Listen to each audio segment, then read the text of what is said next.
So here we have our figure 8 knot. Next we're going to tie a figure 8 follow through knot, also called a double 8. Okay, so once we tie this, the tail of this rope would go through the 2 strong points on the harness and come back in up through the rope.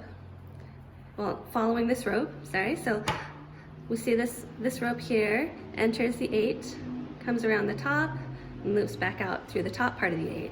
So we're just going to follow that exactly. So coming up through here, and like a little car in a racetrack, and wrapping around the top of the 8. Now we cross through the center of the 8 through here.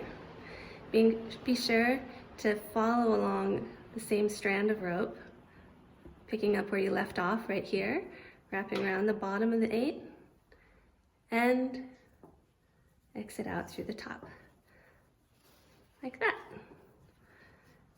You know you'll have it right if you can count 10 parallel sets of lines, up 2, 4, 6, 8, 10, or if it just looks like a double 8. A figure 8 knot should have at least 6 inches of slack, so this one has plenty. As long as it has enough slack, it's safe. There's a lot of different ways to tie it off.